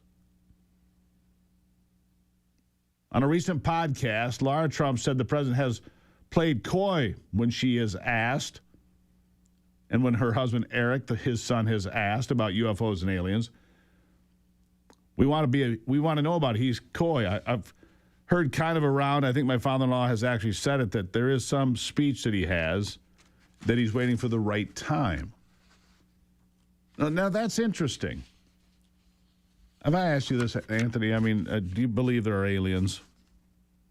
Yes. Do they live among us? Like on the planet? Yeah. Yeah. Maybe not in regular civilization. I don't know. Maybe I mean, I've seen a couple people walking down the street. I'm like, that's got to be an alien. Had that. Hillary Clinton, the whole reptile thing, Yeah, I'll give you that one. You believe. I wonder if Brock believes. Brock, are you a believer? Or is he out doing traffic? It's possible. Yep. It's possible. It's possible. Are they living amongst us?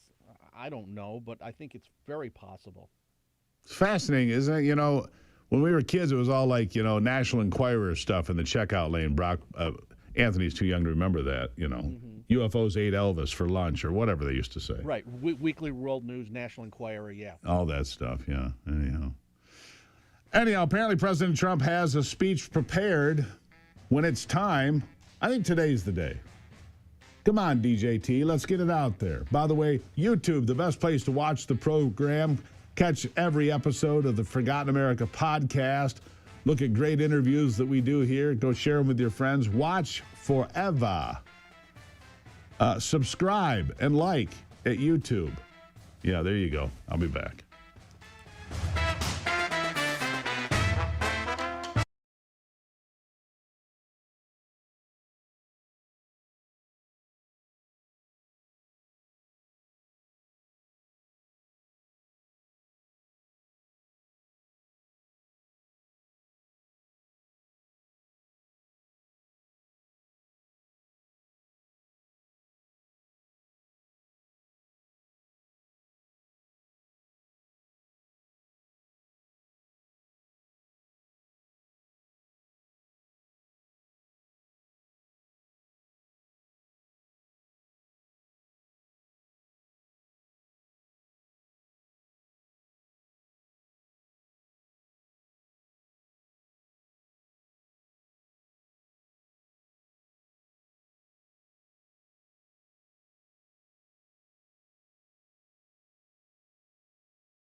All right. Let's get back into it now. So much to cover any given day. Lawmakers have unveiled a bipartisan plan to lower the cost of housing.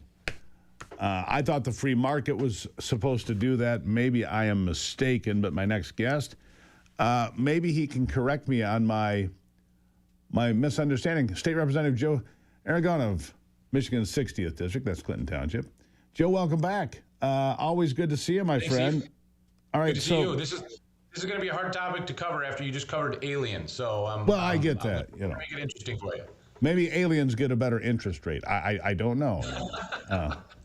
But look, interest rates are down, mortgage rates are down, but still for young people, and I do believe this is going to be, again, the challenge for either party in November. How do you attract those 18 to 35-year-old voters? Affordability is being talked about. The cost of everything's being talked about. Epstein, believe it or not, weighs heavily on these young voters. If we don't see some people in handcuffs, they're going to say, well, we're done with that. We'll try something different, because they weren't hardcore Trump voters to begin with, or Republicans. They did it to say, show me accountability. But let's talk about buying a house. It's been a cornerstone of the American dream my whole life. People want to have a house. Many do. How do we get there? And what is this bill going to do, this bipartisan plan? So you mentioned the free market. You thought the free market should be what's dictating this. And that's exactly what this bill package is going after, right? So we're saying that if you have your own land, maybe you should have a little bit more freedom on what you do with your own land. For instance, if you want to build a duplex on your land, but it's zoned low density residential for single family homes, well, why shouldn't you be able to put a duplex on there? Is that something that's really going to overstrain the system? Is there any type of health or safety issues if you build a duplex? Well, probably not.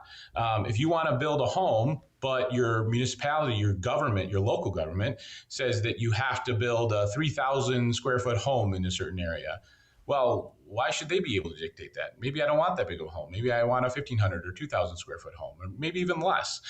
You should be able to dictate the terms of what you do with your own land. And that's kind of what we're driving at here. So that's how we're going to try and put a little bit more housing on the market. So what about when you talk about zoning and so forth? Can't put a duplex on a place that's not zoned for that. We've got tremendous amounts of farmland in Michigan.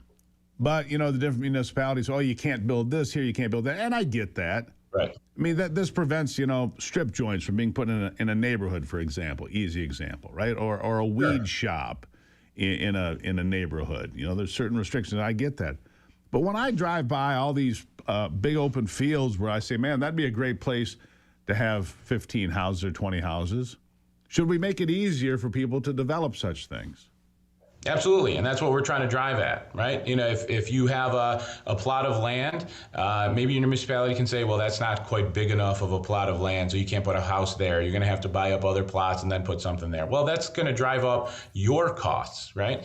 $95,000 is the cost right now in regulatory burden to build a home. That's before you ever buy a hammer, before you pay somebody to swing that hammer, before you buy a 2x4 or a nail for them to swing a hammer at. $95,000 in regulatory burden. So let's try and spread that out, right? Let's try and allow for smaller homes if you want to build smaller homes, because right now there's a lot of people just building simply just giant big homes, especially throughout Michigan. I sat down with a lot of developers. Back in 2005, there's about 54,000 housing units put on the market. 2 years ago, there was only about 15,000. Well, why is that? And that's what I really did, is I sat down with a lot of these business people I know and a one lot of of the these reasons. developers and said, why?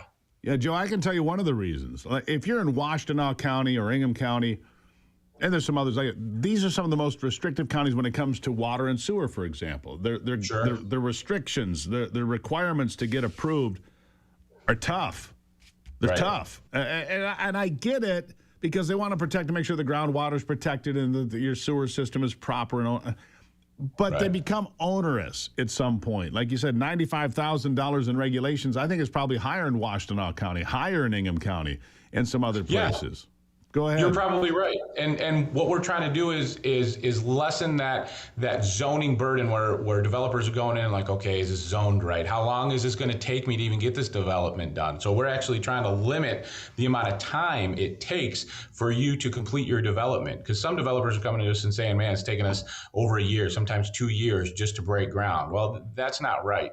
Now, Houston, if you take a look at Houston, they have no zoning at all. They just say, hey, if it's your land, you can build. As long as you're building something safely, God bless, go ahead and build. We haven't gone that far, nowhere is near that far, right? But what we're saying is if you have a plot of land and you want to build a home, you can't really say, well, it's got to be this big, or you have to have this big of a plot of land. Those are the types of things that we're aiming for in this package. We also have a bill that says, if you build like a fourplex, fiveplex, a sixplex, that should all be under the residential code.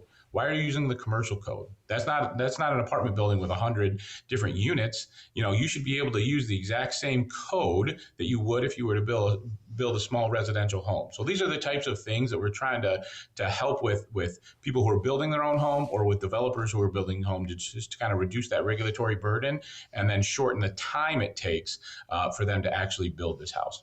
Yeah, I agree with that. Does it have bipartisan support, Joe? Do you think it's something? I mean, look, the housing crisis is not unique to Michigan. It's something being discussed all over this country. A lack of good quality housing in good school districts with good services. Everybody wants that. They want a safe neighborhood. Everybody wants that. And again, I just driving in and around Lansing, you can find communities like DeWitt or Hazard or Okemos or Williams or whatever that have plenty of real estate available to build new housing. And most of these schools can take it because many of these districts have seen a decline in enrollment. So they want the kids, too, in their classrooms, don't they? Right. Yeah. And we've definitely had a decline in school-age kids. We have plenty of school districts throughout the state. That's another issue altogether. But the aim of this bill package is simply to reduce that regulatory burden a bit. And there's other things that we're going to be looking at as a caucus and as a legislator for tax relief. I mean, the pop-up tax is definitely something that we'd like to at least have a discussion on. And there's other kind of financial side things that we're going to take a look at over the next couple of weeks. But right now we're focused on the regulatory burden. This is something that Republicans and Democrats could actually come to the middle on and say, yeah, this makes sense. And we actually have bicameral support as well. So the Senate is very much taking a look as well. Last thing, I only got about 30 seconds on this, but if you reduce the regulatory burden and make it easier for somebody to turn a 100-acre farm field into, 100 houses or whatever, people are going to scream local control. Local control. Last word to you. Well, what they're really screaming is government control. Should we give the rights of what happens with a plot of land to the individual owner who owns the home? Yes. Or should we give it to the government? That's the real question that's being asked. Yes. I own some land. I agree with you. And mine is zoned as such you can't do any of the things we're talking about here. But it is pretty good deer hunting, I'll give you that. So I got that going for me. That's good. That's good. I got that going for me. Joe, always a pleasure. Thank you, my friend. Thanks, Steve. All right, there you go. The deer hunting's great. Building houses on it, probably not so great. Anyhow, you can turn it into a park. If the state of Michigan wanted to buy my property, turn it into a park forever, call me. Just call me. We'll put this deal together. The world needs a Gruber Park, don't you think? Slides and soccer fields. Wouldn't that be great? Yeah. I don't even like soccer, but I like the idea. Ivy, after the break.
All right, so we were in the car yesterday,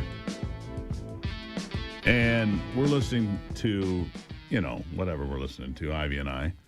And Donald Trump has this whole celebration of Black History Month, Ivy, and welcome to the program. Good morning. Good morning. And we're listening, and we don't know who's coming up to the microphone. He does what he always does. Hey, come on up here.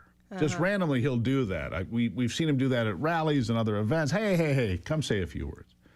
And so this woman, whose grandson had been murdered in the District of Columbia, makes her way to the mic, right? Mm-hmm. And I know we were both taken by it, weren't we? Oh, we sure were.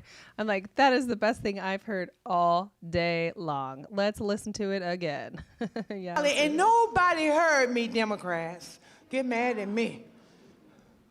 Until this Republican sent his constituents, his people out there to interview me in my home. Have you ever heard of a thing?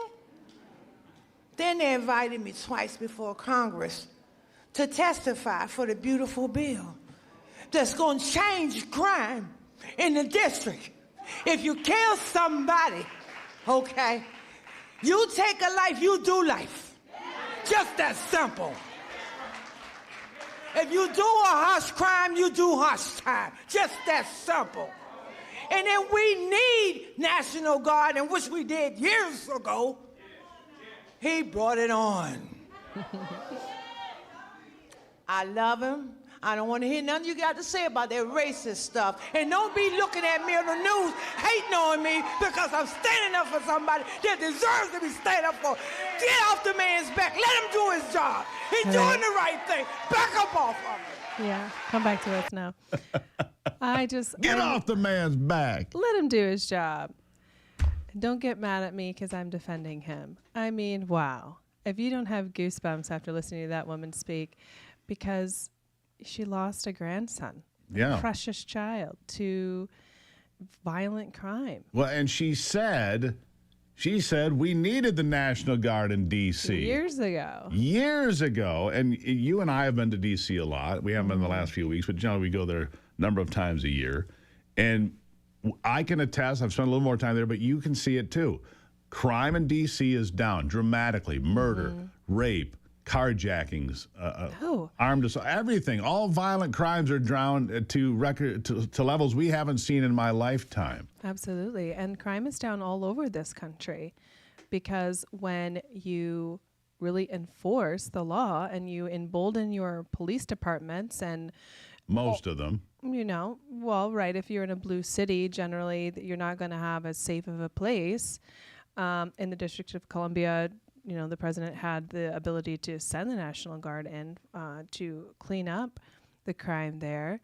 But it's before the election, I remember talking about this a lot in terms of safety and security of American people.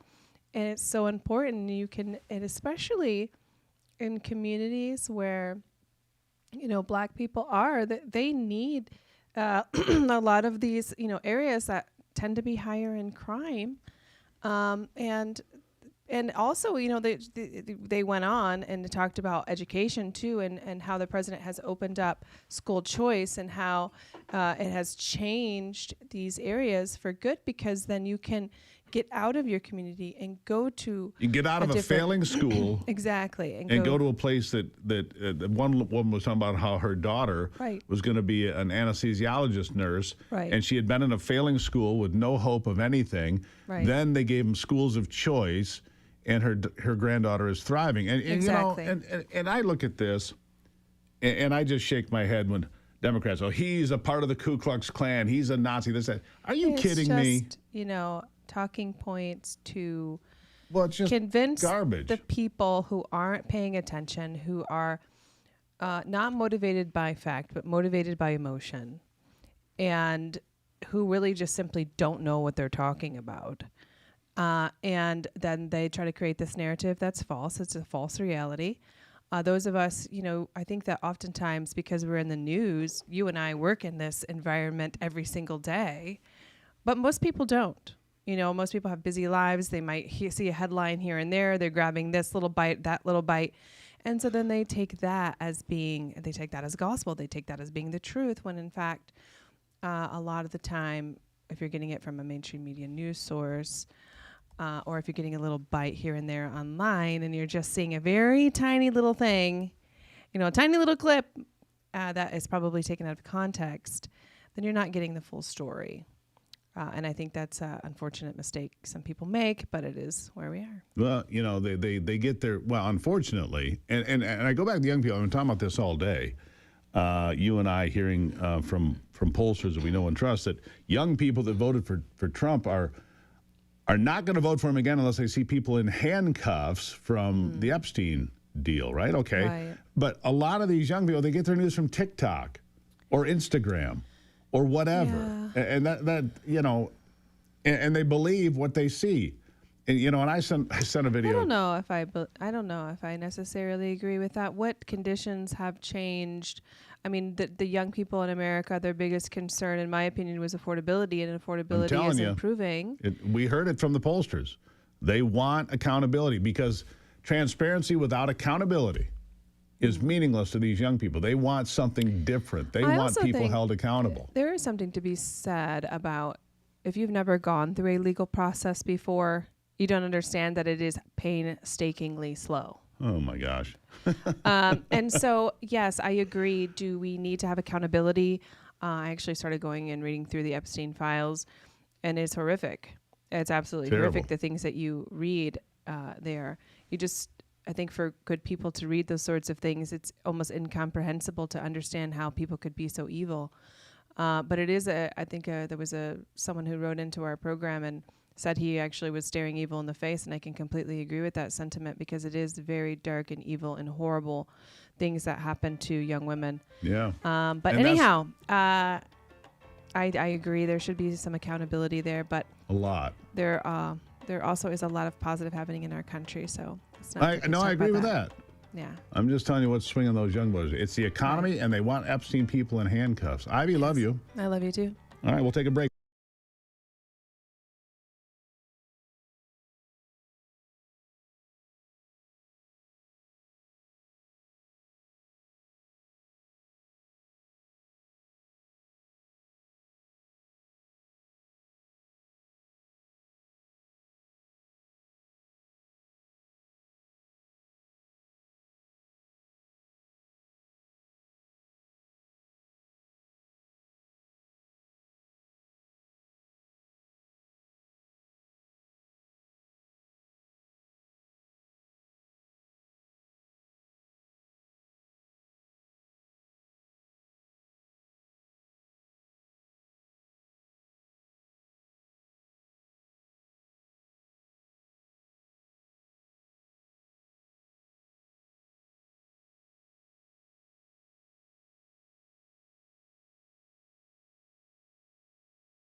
All right, well, we'll see what happens today. The thing that I'm watching today, as you should be as well, is this massive military buildup of the American Navy in and around the Middle East, near the Persian Gulf.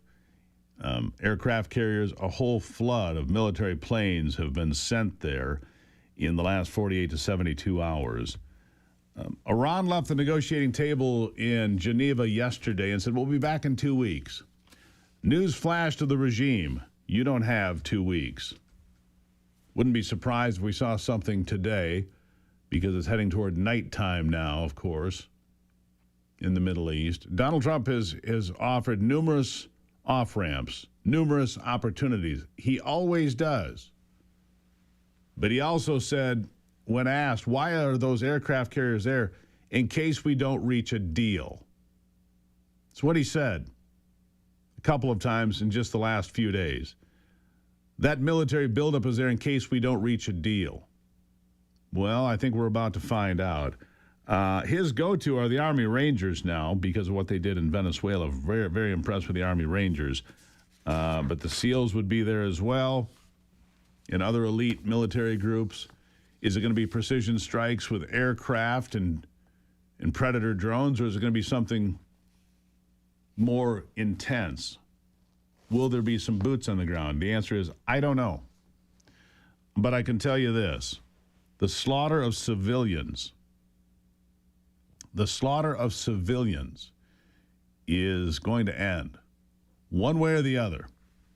Those rising up for freedom, demanding freedom for the first time since 1979, they will not be denied. So don't be surprised if tomorrow on Free for All Friday we start by discussing American airstrikes and military operations against the nation of Iran. Fight the good fight and keep the faith. God bless America. I'm Steve Gruber. This is The Steve Gruber Show. And remember, only you, my friends, only you can save America.